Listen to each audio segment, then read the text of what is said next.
Selamat datang di channel Muhasabah.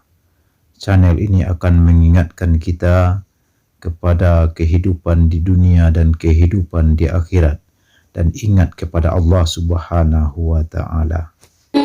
Ketika Nabi SAW sampai di kota Al-Madinah Al-Munawwarah, dia dapati ada Yahudi Bani Nadir, Yahudi Bani Quraizah, Yahudi Bani Qainuqa, Yahudi Khaybar. Hari itu mereka tidak makan, tidak minum. Nabi bertanya, "Ma hadza? Hari apa ini? Mengapa kalian tidak makan dan minum hari ini?" Mereka menjawab, "Hadza yaumun salihun." Ini hari yang saleh, ini hari yang baik. Najallahu fihi Musa wa aghraqa fihi Fir'aun. Hari ini Allah menyelamatkan Nabi Musa alaihi salam dan menenggelamkan Fir'aun di Laut Merah. Fasamahu syukran lillah. Lalu pada hari ini, sekian abad yang lalu, Nabi Musa alaihi salam bersyukur kepada Allah dengan melaksanakan puasa. Maka kami pun hari ini tidak makan, tidak minum karena bersyukur kepada Allah, karena sudah menenggelamkan Fir'aun dan menyelamatkan Musa beserta rombongannya menuju Palestina. Apa pelajaran dari kisah ini? Bahwa permusuhan antara hak dan batil, antara hitam dan putih, antara bengkok dan lurus tidak pernah berakhir selama dunia masih terkembang. Sebelum Nabi Musa alaihissalam ada orang baik bernama Ibrahim. Ibrahim menghadapi Namrus. Namrus Allah matikan dengan cara yang hina, hanya dengan masuk nyamuk ke telinganya. Hamba yang angkuh sombong itu pun mati. Hari berganti, musim berubah, datang masa Musa. Maka Musa berhadapan dengan seorang yang zalim. Yudhabbihuna abna'akum wa yastahyuna nisa'akum. Anak laki-laki dia sembelih hidup-hidup, dia potong. Anak perempuan dia biarkan hidup, karena baginya bukan ancaman. Dia lakukan itu hanya karena mimpi. Hanya karena mimpi melihat ada anak kecil yang mengambil mahkota dari kepalanya. Maka dia sembelih semua anak-anak yang lahir pada saat itu. Begitu berakhir masa Musa alaihissalam, datang masa Isa. Maka dunia masih lagi diisi oleh kebatilan. Segerombolan para politikus yang tidak senang dengan Isa alaihissalam, dia mesti dihabisi, dia mesti dibunuh. Maka bersekongkol dengan pendeta-pendeta Yahudi. Tapi Allah menyelamatkannya. Wa ma qataluhu, mereka tidak berhasil membunuhnya. Wa ma salabuhu, mereka tidak menyalibnya. Walakin syubbiha lahum, ada orang lain yang diserupakan dengannya. Dialah pengkhianat bernama Yahuza, Yudas Iskariot. Memang dia hanya layak mati di tiang salib. 571 tahun setelah peristiwa besar itu, apakah dunia berakhir? Belum. Muncul orang baik bernama Sayyidina wa Maulana Muhammad sallallahu alaihi wasallam. Sekali lagi drama berlanjut. Datang orang-orang memilih peran menjadi musuh kebaikan. Abu Jahal, bahkan namanya tertulis dalam Al-Quran, tabbat siyada abi lahabi wa tabba ma aghna anhu maluhu, hartanya tidak bisa menolong, wa ma kasab, usahanya, bisnisnya tidak bisa membantu. Dan yang paling mengenaskan, istri yang mendampingi juga ikut bersekongkol. Wa mara'atuhu hammalatal hatab fi jidha hablum min masad. Berpuasa pada tanggal 10 Muharram mengingatkan kembali bahwa dunia tidak pernah sepi dari orang-orang baik, tapi juga dunia tidak pernah sunyi dari orang-orang jahat. Berani hidup di dunia, berani memilih pilihan. Wa nafsu wa ma sawaha, demi jiwa dan penciptaannya. Fa alhamaha fujuraha wa taqwaha, diberikan dua jalan, jalan fujur dan jalan takwa. Qad aflaha man zakkaha, beruntung orang yang mensucikan dirinya. Wa qad khaba man dassaha, sia-sia orang yang menodai, menistai dirinya. Menjadi suku apapun itu bukan pilihan kita. Menjadi orang Pariaman itu bukan pilihan kita. Menjadi orang Cina kita tidak pernah memilih. Tapi menjadi orang beriman, kita berada di antara dua pilihan. Alladzina amanu wa 'amilus salihati ulaika ashabul jannah. Orang beriman dan beramal saleh tempatnya di surga. walladzina kafaru wa kadzdzabu biayatina, orang-orang yang kafir dan mendustakan ayat kami, ulaika ashabun nar, mereka penghuni neraka. Allah pinjamkan telinga, Allah pinjamkan mata, Allah berikan hati, Allah berikan kuasa, Allah berikan kudrat dan iradat. Semua ini barang pinjaman, sampai masanya harus dikembalikan kepada pemiliknya, dan kelak kita akan ditanya. Inna sam'a, pendengaran, wal basar, penglihatan, wal fuad, hati dan pikiran, kullu ulaika kana anhu mas'ula, semua akan disoal, semua akan ditanya.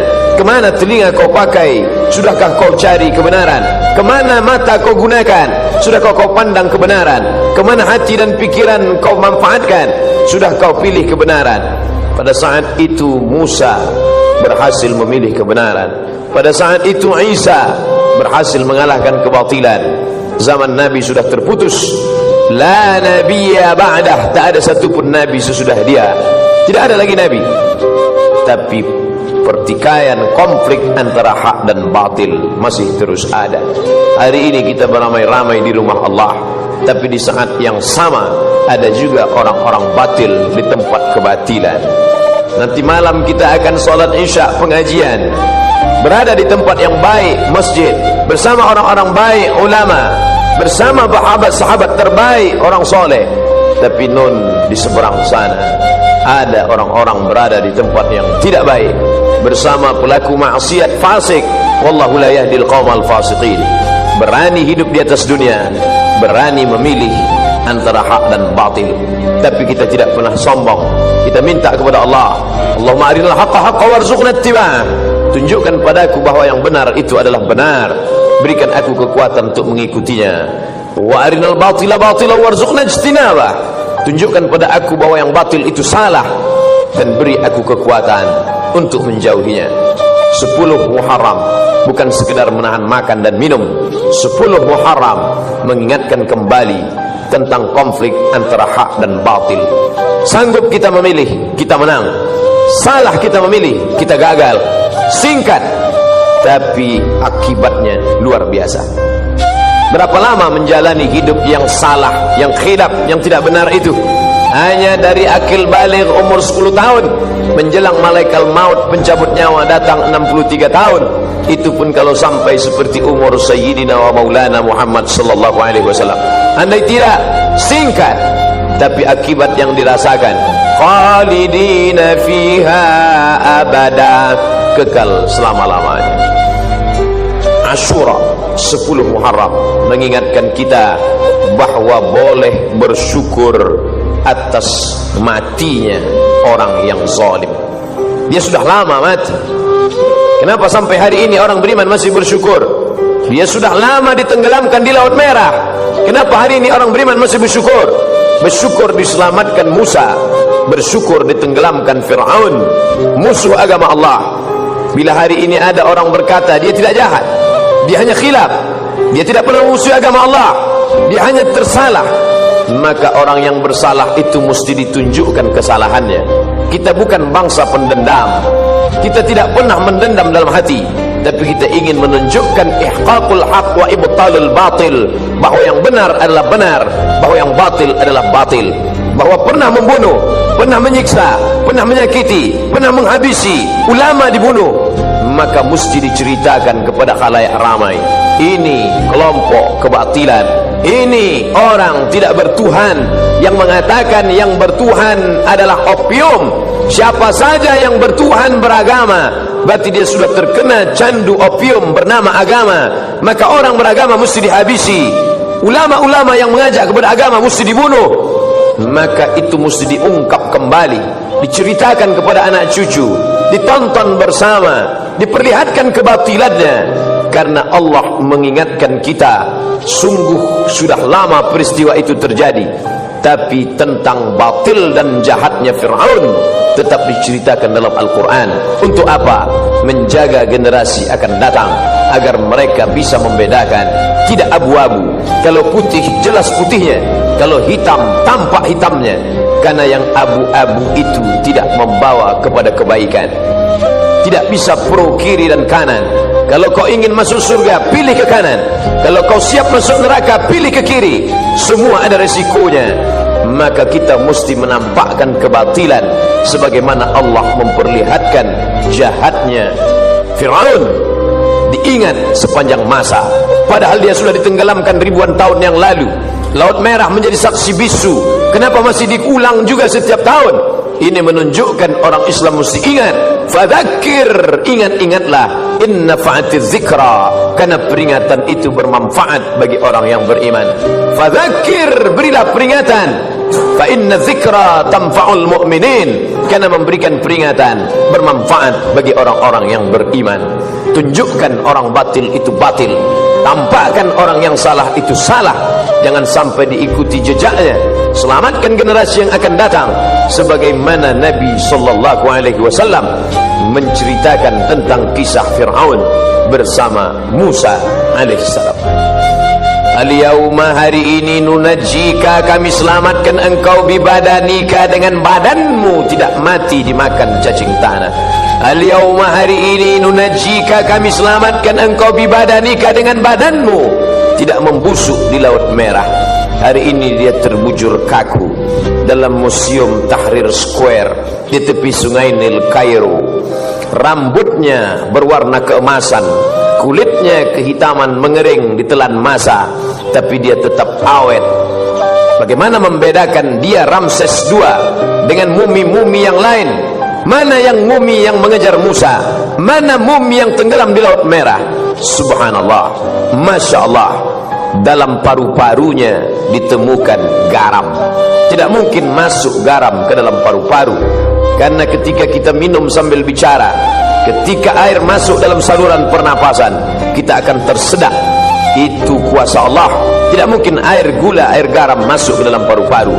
Tapi Fir'aun mati dalam keadaan sangat mengenaskan dan menyakitkan. Falamma adrakahul gharaqu, ketika dia tenggelam di Laut Merah, air itu masuk ke lubang hidungnya, masuk ke telinganya, dan yang paling menyakitkan, masuk ke saluran pernapasannya. Dia tak bisa tersedak di dalam Laut Merah. Akhirnya garam itu masuk ke paru-parunya. Ketika dibuka oleh para pakar, inilah dia orang yang mati di Laut Merah. Allah tunjukkan signal, ada tanda-tanda bergaram paru-parunya. Paru-paru yang tidak bisa dimasuki air apapun karena kuasa Allah. Tapi musuh yang satu ini disakitkan dengan sakit yang luar biasa. Mati itu adalah sakit, sampai-sampai dikatakan seperti tebasan pedang di tempat yang sama beratus kali. Sampai-sampai dikatakan seperti kambing yang dikuliti hidup-hidup. Tapi yang menyakitkan di atas sakit dialami oleh Fir'aun, maka dia merasakan kematian itu. Akhirnya yang berkuasa, yang zalim itu mati juga. Yang kaya mati, yang miskin mati. Yang ganteng mati, yang jelek, yang buruk juga mati. Yang pernah berkuasa sehebat Fir'aun, hari ini tegak kekuasaannya dalam bentuk piramid, satu di antara 7 keajaiban dunia. Sampai saat ini tak terpecahkan bagaimana menyusun batu-batu besar yang beratnya mencapai 2 ton, tapi bisa dibangun dengan simetris. Ada 3 lubang makam di dalam. Bahkan ada yang ketika saat tertentu masuk cahaya matahari, ruang yang gelap dalam piramid terang benderang. Sungguh mereka pernah hidup dalam masa kejayaan. Tiang-tiangnya yang besar, mereka tidak membuat cor, mereka tidak membuat tiang dari semen, tapi bukit yang mereka pahat. Wa tanhituna minal jibali buyuta, ada di antara mereka yang sanggup memahat bukit menjadi rumah. Prancis tertarik melihat tiang yang besar itu. Mereka bawa kapal membawa tiang besar dari Mesir menuju Paris, Prancis. Sampai hari ini mereka tegakkan di tengah kota Paris. Apa maknanya? Generasi belakangan tertarik dengan peninggalan-peninggalan Fir'aun. Tapi itu semua hanya sebagai saksi sejarah bahwa orang yang zalim berkuasa itu pada akhirnya mati. Ibrahim meninggal, Namruz mati. Musa meninggal dunia, Fir'aun mati. Isa diangkat oleh Allah ke tempat kemuliaan. Herodes, pendeta-pendeta Yahudi yang bersekongkol dengan tentara Romawi, mati. Muhammad sallallahu alaihi wasallam meninggal dalam husnul khatimah. Fir'aun Abu Jahal, Abu Lahab, semuanya juga mati. Harimau mati meninggalkan belang, gajah mati meninggalkan gading, manusia mati meninggalkan nama yang baik atau nama yang buruk. Goreskanlah dengan tinta emas, bukan karena ingin dikenang sepanjang masa, tapi hanya ingin agar ketika nama-nama orang baik masuk ke dalam surga yang dijanjikan Allah, wasiqal ladzina taqaw ilal jannati zumara, ketika orang-orang bertakwa itu digiring masuk ke dalam surga, Allah sampaikan salam untuk mereka. Malaikat membacakan salam itu, salamun qaulam mir rabbir rahim, selamat untuk kalian, bukan dari presiden, bukan dari gubernur, mir rabbir rahim, dari Rabb yang maha pengasih lagi maha penyayang. Saat itu mereka diundang dengan undangan kebaikan, dengan undangan kelembutan.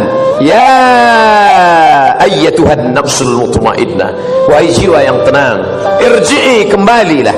Hari ini kau berada di perantauan, sampai masanya kembali ke kampung halaman. Irji'i ila rabbiki, kembali kepada Tuhanmu. Radiyatan mardiyah, jiwamu dalam keadaan ridha, Allah pun ridha terhadap dirimu. Hari ini kau katakan raditu billahi rabba, aku ridha Allah sebagai Rabbku, wa bil islami dina, aku ridha Islam agamaku, wa bi Muhammadin nabiyya wa rasula, aku ridha Muhammad nabi dan rasulku, wa bil Qur'ani imama, aku ridha Quran sebagai pembimbing imam pemimpinku. Tapi Allah belum tentu ridha kepadamu. Tapi bila kau istiqamah memilih jalan Musa, jalan Isa, jalan Muhammad sallallahu alaihi wasallam, kau akan dipanggil dalam keadaan radiyatan mardiyah. Fadkhuli fi ibadi, masuklah dalam golongan hamba-hambaku. Fadkhuli jannati, masuklah ke dalam surgaku. Hari itu kau tak merasakan kesakitan. A'dadtu li ibadiyas salihin, aku sediakan, aku siapkan kepada hamba-hambaku yang saleh. Mala a'yunun ra'at, tak pernah dilihat mata, wala udhunun sami'at, tak pernah didengar telinga, wala khatara ala qalbi bashar, tak pernah terlintas di hati manusia. Berapapun usia yang dititipkan Allah, selama hayat di kandung badan, selama ruh masih berada dalam jasad, selama jantung masih berdetak, selama darah masih mengalir, selama masih dipompakan nafas oleh paru-paru, beramal soleh menjadi tujuan.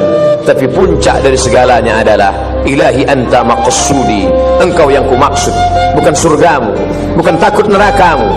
Ilahi anta maqsudi wa ridhaka matlubi, ridhamu yang ku cari. Karena ketika dapat ridha, surga sudah di tangan. Kalau masuk surga belum tentu memperoleh ridha. Allah bertanya kepada mereka yang di surga, "Madza turidun?" Apa yang kalian inginkan? Semua menjawab ridhaka. Maka kita meminta, Allahumma inna nas'aluka ridhaka wal jannah wa na'udzubika min sakhatika wan nar. Hidup mengikuti Fir'aun, silakan. Hidup ikut gaya Namrus, tak ada larangan. Hidup mau ikut gaya Abu Jahal, Abu Lahab, silakan. Tangan terbuka bebas. Semua akan diminta tanggung jawab. Tangan mencincang, bahu memikul. Mana yang berbuat, dia yang akan menerima resiko. Life is take risk. Hidup adalah berani mengambil resiko. Isma syi'ta, hidup sesukamu. Fa innaka mayyit, tapi ingat, kau akan jadi mayat, kau akan jadi bangkai. Tapi kau tidak selesai sekedar dijepit tanah. Kau punya roh yang akan diminta tanggung jawab di hadapan Allah. Kelak semua akan ditanya. Siapkanlah diri menjawab pertanyaan itu.